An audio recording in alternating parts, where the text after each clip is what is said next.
शक्ति की आराधना का महापर्व शारदीय नवरात्रि इस वर्ष 22 सितंबर 2025 यानी कि सोमवार से प्रारंभ हो रहा है।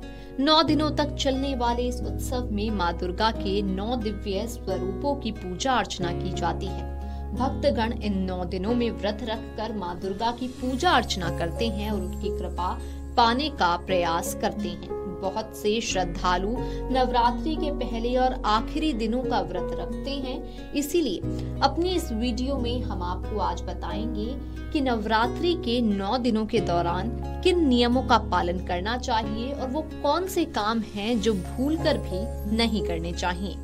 नवरात्रि का व्रत केवल अन्न जल का त्याग नहीं बल्कि आत्मिक शुद्धि और अनुशासन का भी प्रतीक है।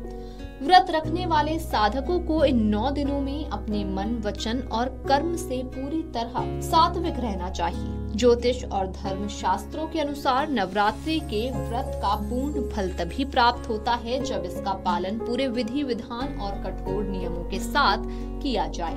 नियमों में हुई एक छोटी सी चूक भी आपके 9 दिनों के व्रत को खंडित कर सकती है। इसीलिए व्रत का संकल्प लेने के बाद इसे बीच में तोड़ना अशुभ माना जाता है। इस दौरान घर में कलह, क्रोध और किसी के प्रति द्वेष की भावना मन में नहीं लानी चाहिए। असत्य बोलना और किसी की निंदा करना भी व्रत के पुण्य को कम करता है।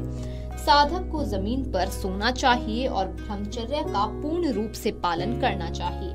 इसके अलावा व्रत के दौरान खान पान का विशेष महत्व होता है। इन 9 दिनों में मांस, मदिरा, अंडा, लहसुन, प्याज जैसी तामसिक वस्तुओं का सेवन पूरी तरह से वर्जित है। घर में भी इन चीजों को लाना शुभ माना जाता है। भले ही कोई सदस्य व्रत ना रखे हो, इसके अतिरिक्त सामान्य नमक की जगह सेंधा नमक का प्रयोग ही करना चाहिए। कई लोग इन 9 दिनों में अनाज का सेवन भी नहीं करते और केवल फलाहार पर रहते हैं।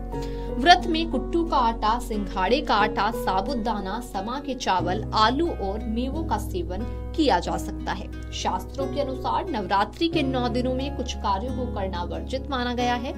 इस अवधि में बाल कटवाना, दाढ़ी बनवाना या नाखून काटना अशुभ होता है। मान्यता है कि ऐसा करने से देवी रुष्ट हो जाती हैं। यदि आपने घर में कलश स्थापना की है या अखंड ज्योति जलाई है तो घर को कभी भी सूना नहीं छोड़ना चाहिए। किसी न किसी सदस्य का घर में रहना अनिवार्य है। इन दिनों में चमड़े से बनी वस्तुओं जैसे कि बेल्ट, जूते या बैग का उपयोग करने से भी बचना चाहिए। नवरात्रि के नियम साधक को आध्यात्मिक और शारीरिक रूप से शुद्ध करने के लिए बनाए गए हैं। इन नियमों का पालन करने से न केवल व्रत का पूर्ण फल मिलता है बल्कि व्यक्ति में संयम, अनुशासन और सकारात्मक ऊर्जा का भी संचार होता है।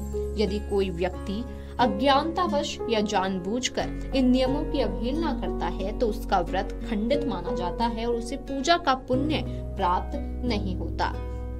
माँ दुर्गा की असीम कृपा प्राप्त करने के लिए इन 9 दिनों में पूरी श्रद्धा और निष्ठा के साथ नियमों का पालन करना अत्यंत। वीडियो YouTube पर देख रहे हैं तो हमारे चैनल को सब्सक्राइब कर